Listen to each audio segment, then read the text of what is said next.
we dug too deep a hole in the first half, chasing 11. The players did a really tough. They were tough fighting back to recover the 11 points in the second half, but we could never just get over the hump and put ourselves in position to win the game. We did have the lead there, and I just wish we would have been able to convert in a couple of those possessions when we did take the 4-point lead. I wish we could have just converted a couple. I thought we got some shots around the hoop that didn't go down, and that cost us. There was just a long, hard fight to get back, and that in the end, we can't be digging an 11-point hole to start with. They have to come out of the second half and recover. Are you able to talk about the psychological battle tonight, perhaps both individually and the team? I mean, to keep going for that long, back and forth, back and forth. Yeah, this is something that we prepare for in all season. We know that there will probably be games like this, so in practice we give it every rep our all, and we just keep each other grounded and positive and everything like that.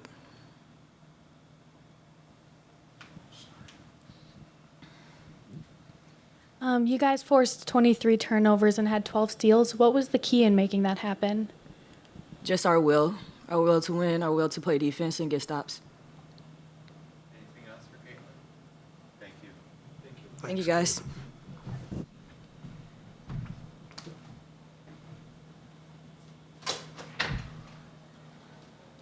Questions for Coach?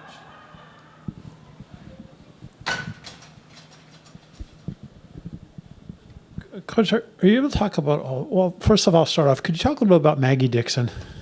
Yeah. Well, I've cried twice tonight talking about her, so why not a third time? I mean,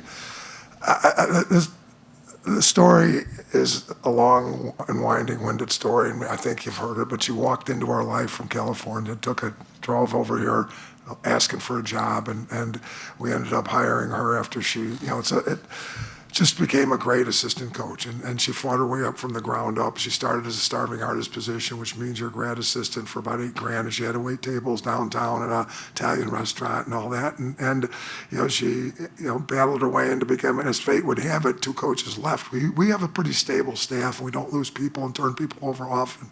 She happened to be here right when 2 people left us in a row, which moved her up quickly from a 28-year-old grad assistant that was waiting tables to a full-time assistant to a first assistant to a recruiting coordinator, and it happened really, really quick. And she was good, and she worked very, very hard. She had a great way about her.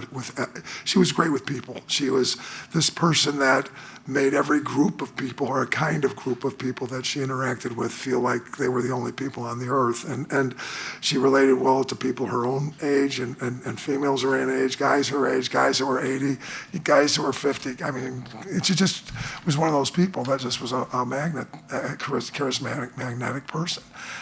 She comes to me in October of 2005, says, this is unusual. Jobs don't open in October, but Army just fired their coach. I think I'm going to apply. I said, you got to go for it. If you want it, go get it. And I just cautioned her that her Irish BS that was getting us players was not going to work at the military academy. I mean, she was going to have a little bit more structured method of recruiting at the military academy. Okay, she goes to the military academy, struggles early, and then gets it together and makes a run at the end, and they win the tournament, win the Patriot League tournament to go to the NCAA tournament, first time in Army's history. All right, and Bob Knight coached there, never went to the NCAA tournament. Mike Krzyzewski coached there, never went to the NCAA tournament. And they did it on their home court. They beat Holy Cross in the Patriot League final on ESPN, while her brother Jamie was playing coaching at Pittsburgh, playing Louisville. I can't think of, maybe it was Patino at Louisville at the time.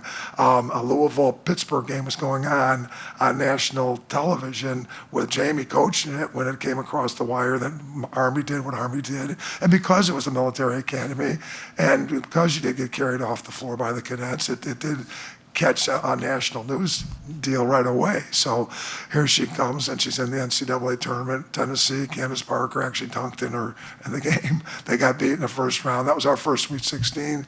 We go to our Sweet 16 down in San Antonio and played the LSU team that had the Hall of Famers, Sylvia Fowles and Simon Augustus, and we got beaten a relatively close game, 10, 11 points it ended up. But at any rate, Maggie was with us on that trip.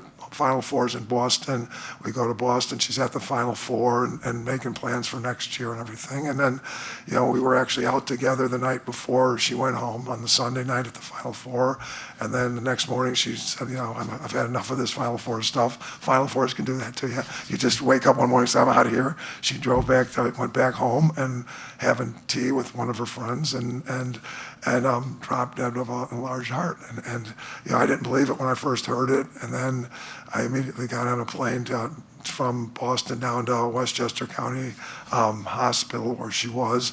She lingered on for maybe 5 or 6 days before she actually passed. And, she looked like an angel lying in her bed. And, it was just, if you ever, I don't know, whatever, it's just, we lost her 3 funerals, the memorial at West Point immediately, then back out to North Hollywood where she's from. Her dad is a screenwriter, and they're not hotshot Hollywood people, they're working class Hollywood people. And then, so the funeral was out there. They actually have churches in Hollywood.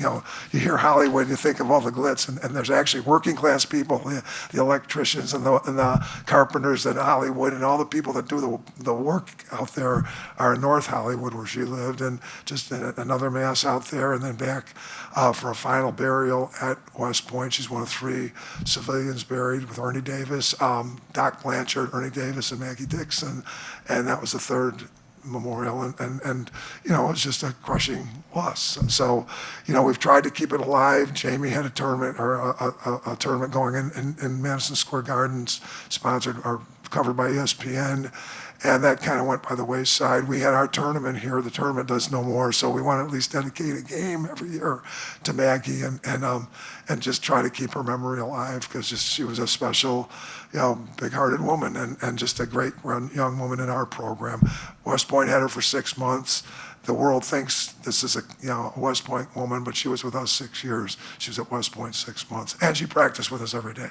And believe me, she worked. So that heart was pumping hard every day in practice because she was working hard in practice every day. And little did we know, our offices are dedicated to Maggie, and we try to keep her memory alive. There's a big mural in our office of Maggie, and it's I don't know if it's what people just have forgotten. It's amazing how fast time goes, and then people don't even remember. Or you have to keep telling the story. It's so fresh in our minds because she was with us, but it's still a story that not the rest of the world really knows and really understands. Did she ever play basketball before she came? She played at the University of San Diego, a Catholic school down in Southern California, and then she played in Europe for a year or two. She literally drove here. She applied for a job. We didn't respond to her, but we didn't have any openings, and there was no openings. And she's standing at half court and asking for a job. And we hired her to become the dorm mom at our camp that summer. And she actually creatively said yes to that. She went home, said, I'll think about it, sent back a package that had a Doug Bruno girls basketball t-shirt on it that she got at a secondhand shop, and she wrote on there, Coach Bruno, I'm in as your dorm mom. Count me in as your dorm mom this summer. She came, she worked her butt off, and after being with her for 7-8 weeks of summer camp, she said, we got to have this person. And then Jeannie did find her a grad assistant job that we didn't have. I don't know how it happened or where. I didn't ask. I just said, if there's any way we can get this kid on our staff, I'd like to do it. And then she was a grad assistant. She had to work down at Cereso, great Italian restaurant, and she worked down there, and everybody down there loved her. I mean, she had an unbelievable quick life here with us. Are you able to share what you folks talked about after the game tonight, given all the circumstances? Yeah, I mean, in games like this, I really think it's important not to beat up your team. You have to make sure your players understand how hard they fought, and you don't want to thank players for fighting hard and playing hard. You're supposed to play hard. So it's not like it's an appreciation talk, but it's a great job of fighting back and working back. Now, what do we got to do to not take an 11-point hole? I mean, much of what we talked about with them is what I just talked about with you. You can't be taking an 11-point hole in the first half and and think it's going to be easy to overcome in this kind of league. And that's just, so those are the kind of things we talked about. We talked about, Nova's going to be here before you know it at 1 o'clock. We got to turn our attention. We got to go get Nova. We got to stay positive about that. We talked about who's going to work tomorrow and who's not physically. We're all going to watch tape tomorrow. We're all going to get together tomorrow. They have a recovery lift tomorrow. We'll watch tape tomorrow.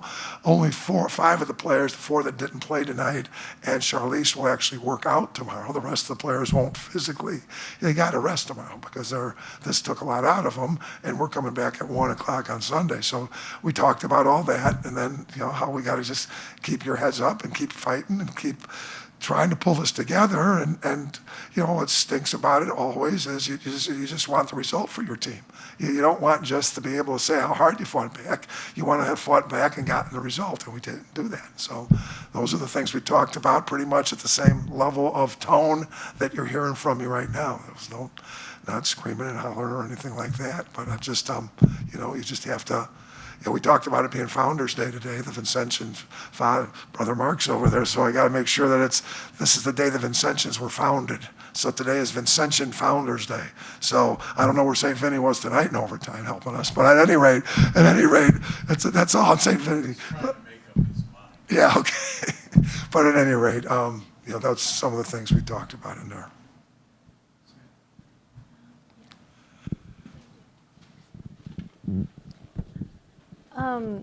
In that double overtime when it was very back and forth, during those timeouts, what specifically were you telling your players so they would stay strong? Well, we're trying to get the ball. I mean, this is a unique team that's hard for me to draw. I mean, get things where I want to get them. I mean, obviously, Anea was having a big scoring night tonight. So we wanted to get the ball in Anea's hands. We wanted to get the ball in Anea's hands as simply and as efficiently as we could. But those, it's just a hard team to draw something up. I mean, we have things that we've already drawn up, but it's just, these guys take time. They take reps. So it's almost like they got to do this for 4 possessions before it's actually going to get there for them. So, I mean, it was more about things like that, about how to, and I thought we got some decent looks at the rim. I mean, there were, there's some people around, but I mean, we got shots at the rim down the stretch, and we got our shooters a couple good looks down the stretch that didn't go in. But still, those are, we're not, we're just talking about keep fighting. You got to keep battling. You got to keep making stops. When it comes time to foul, I didn't think we were real efficient in the fouling situation. We had a couple opportunities to foul number 21 and let the second pass be made. But those are just time and score stuff that we have to clean up and practice better.